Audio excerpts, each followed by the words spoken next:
E aí, pessoal, na aula de hoje da nossa disciplina de iniciação científica, nós vamos falar um pouco sobre os métodos de pesquisa. Aí eu já disponibilizo as páginas da apostila onde vocês vão poder acompanhar, né, o conteúdo. São as páginas 21, 22 e página 23, tá?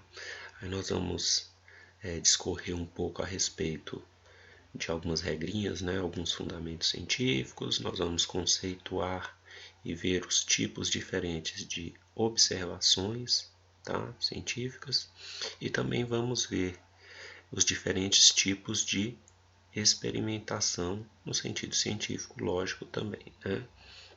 E aí, por fim, a gente vai conceituar também, conhecer os tipos de hipóteses científicas. E vamos diferenciar tudo isso também, né? Ver a diferença de observação para experimentação e, consequentemente, de hipótese científica também, tá certo? Então vamos lá. Primeiramente, vamos entender um pouco a respeito dos fundamentos científicos, tá? Os fundamentos científicos, eles são um conjunto de regras aplicadas aos métodos de pesquisa, tá? Vocês vão ver até isso daí já aparecendo aí, se não me engano, em um título na apostilinha de vocês, tá? Eu acho que até aparece assim, fundamentos científicos e regras aplicadas aos métodos de pesquisa, mas na verdade são como um sinônimo, né? Um significado de fundamentos científicos, tá? E aí na apostila vocês vão ver uma sequência aí de 5 regrinhas, né? Estão não enumeradas, mas estão em letras aí, né? De A até E.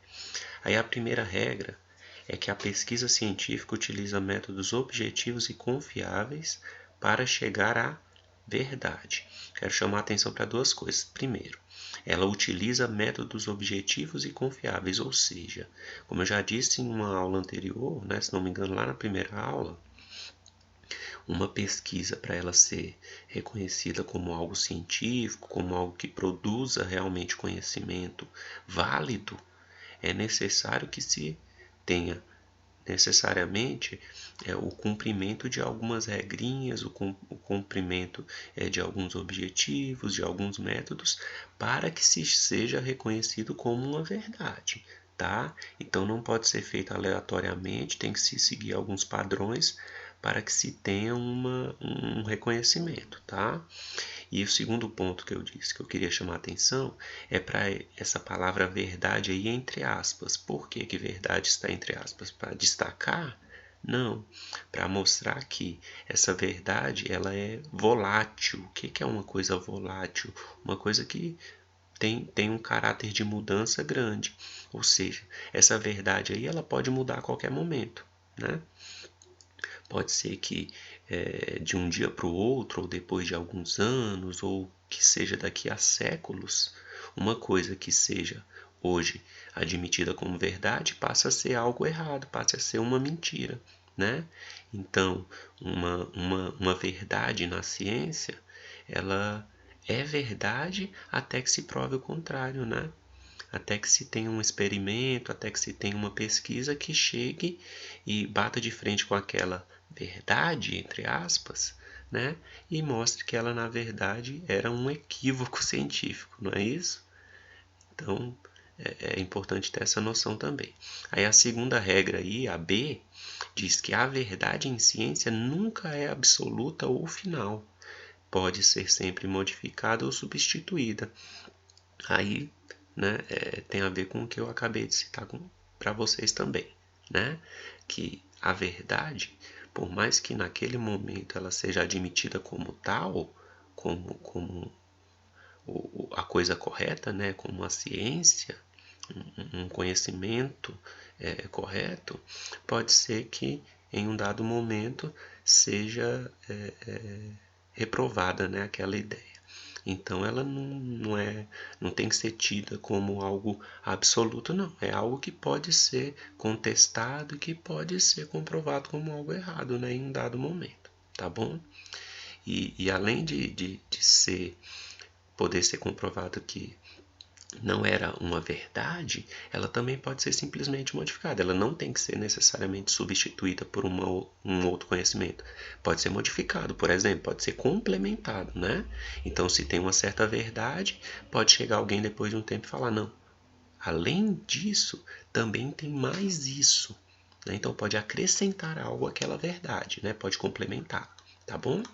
A terceira regra diz que a pesquisa científica descreve a natureza através de modelos que podem ser quantitativos ou qualitativos, ou seja, a pesquisa científica ela não inventa nada, né? O cientista ele não inventa nada, ele apenas analisa, estuda, comprova, relata aspectos da natureza, aspectos do mundo, né? Só que aí o cientista ou pesquisador, ele comprova esses aspectos da natureza a partir de dados quantitativos, ou seja, baseado em números, né, basicamente, ou até baseado em características ou em aspectos qualitativos, né, que aí já é algo um pouco mais subjetivo, né, em análises um pouco mais interpretativas, tá?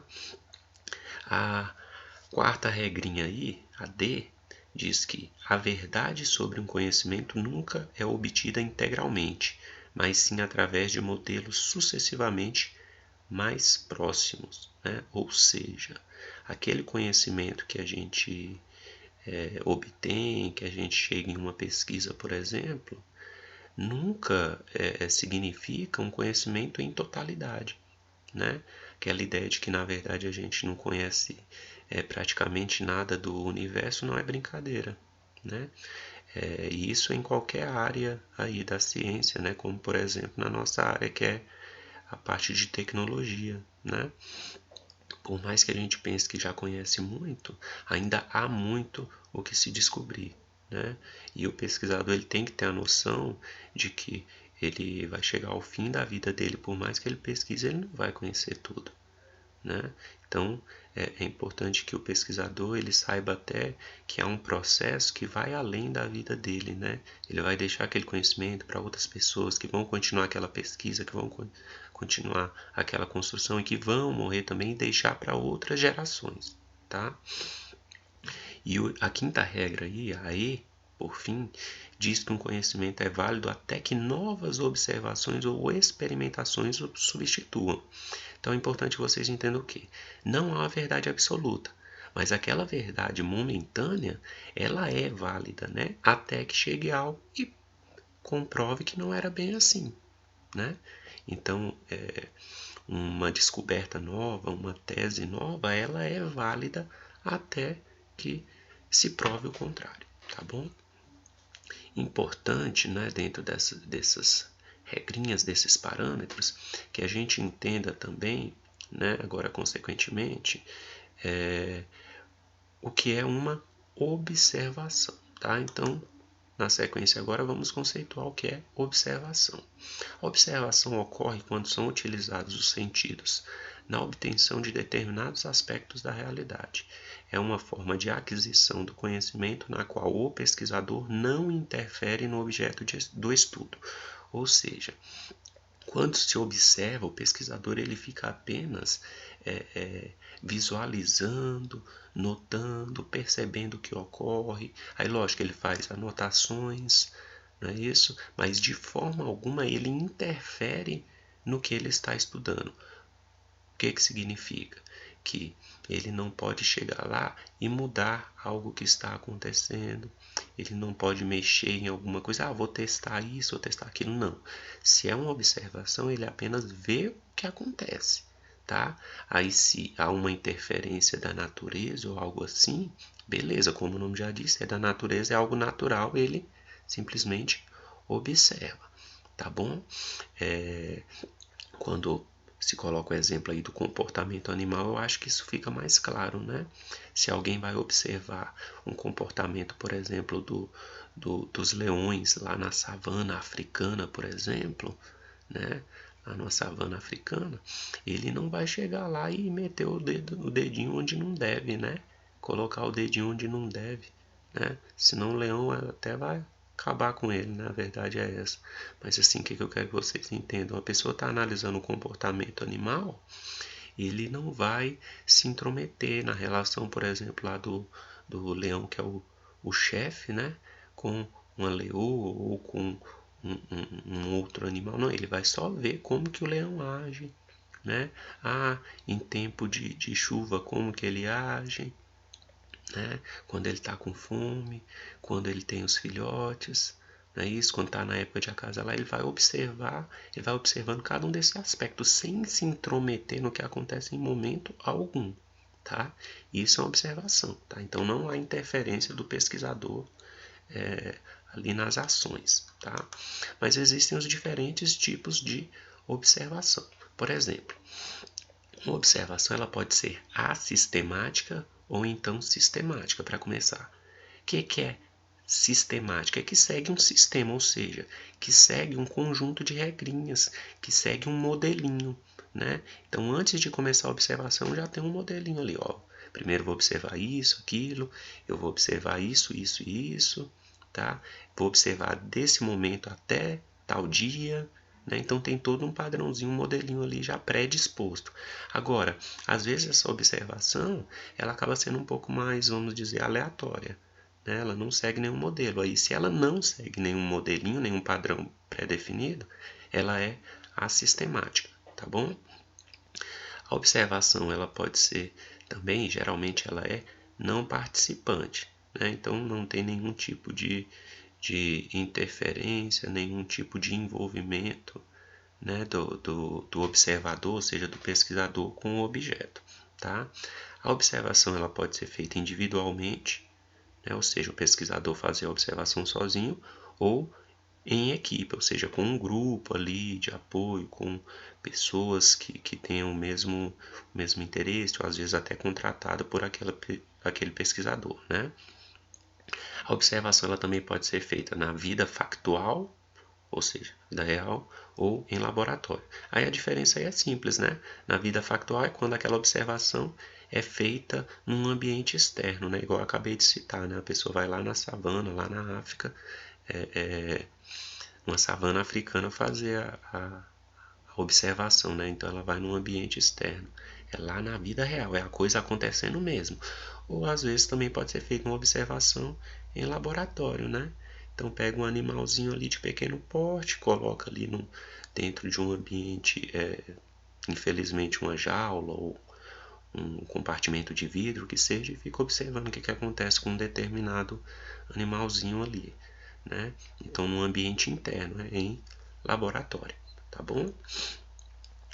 Importante também que vocês entendam o que é e quais são os tipos de experimentação, né?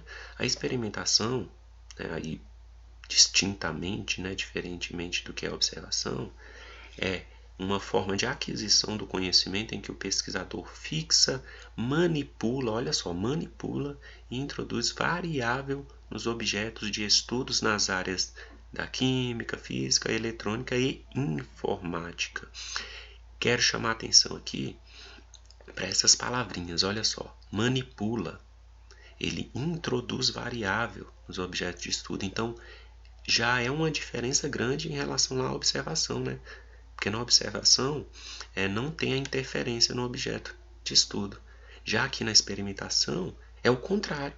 Para haver um experimento, para haver vamos dizer, uma experiência, um teste, né? Para se fazer testes, o pesquisador ele tem que manipular ali o objeto, ou seja, ele vai testar, se for assim, se eu mexer nisso assim, se eu fizer isso, como que ele vai reagir, né?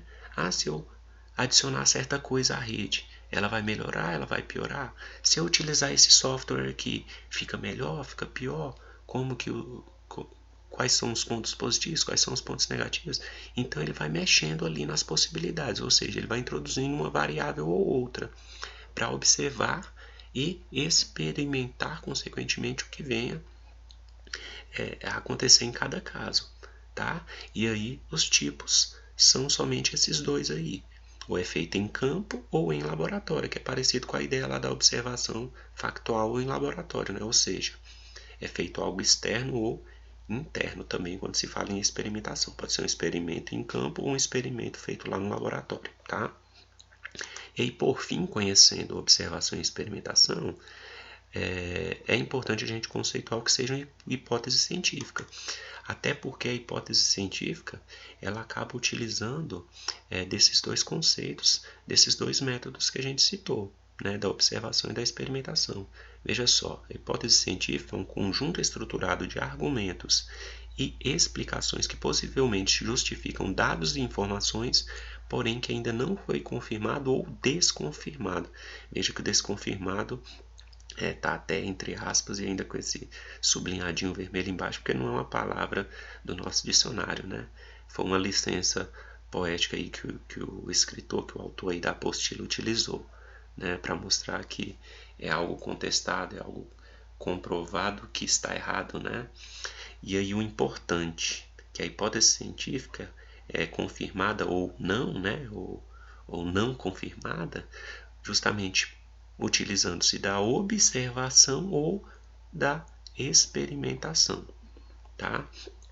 Mas aí a hipótese científica é algo maior, né? É algo que faz com que você parta efetivamente para uma pesquisa, não é isso? Porque aí é tudo aquilo que você quer comprovar ou não, é tudo aquilo que você quer verificar se está certo ou não, se é uma verdade para a ciência, a partir do momento que você aplica, a partir do momento que você faz uma observação ou uma experimentação, tá? E essa hipótese científica, ou uma hipótese científica, que é o que vocês vão precisar ter, né, para fazer um TCC, ela pode também ser de três tipos, tá bom? Primeiro, a hipótese afirmativa positiva, depois a hipótese afirmativa negativa ou então a hipótese condicional. Vamos lá. A hipótese afirmativa positiva é aquela que quer comprovar que algo é verdade. Então, ó, positiva quer comprovar que algo seja verdade para a ciência. Uma hipótese afirmativa negativa quer mostrar que algo não é uma verdade para a ciência, ou seja, quer comprovar que algo até o momento tido como uma ciência, né, como um conhecimento, na verdade não é bem daquele jeito, não é daquela forma. Por isso que é uma hipótese afirmativa negativa, né? Então quer mostrar que aquilo não é bem daquela forma, tá? E a hipótese condicional, como o nome já diz, parte-se de uma condição, ou seja, se pressupõe que algo venha a ocorrer dependendo de certos aspectos, né? Então não se tem ali uma ideia, pelo menos inicialmente, de algo positivo ou negativo, de algo real ou não, de algo verdadeiro ou não, mas de algo que seja condicional, ou seja, que dependa, né? Se isso daqui ocorrer durante a pesquisa, então é verdade. Não, se isso não ocorrer, então é falso, né? Mentira, ou algo negativo, né? Então, na hipótese condicional, aí depende do processo da pesquisa, tá bom? Essa aqui é a diferença, tá? Eu agradeço a vocês, tá? Espero que tenham, né, entendido um pouquinho mais a respeito da nossa disciplina, do nosso conteúdo. Qualquer coisa eu peço que vocês voltem aí na apostila, leiam. Deixei para vocês também um questionário. Qualquer coisa eu estou à disposição de vocês no que eu puder ajudar, tá bom? Obrigado, boa atividade a todos.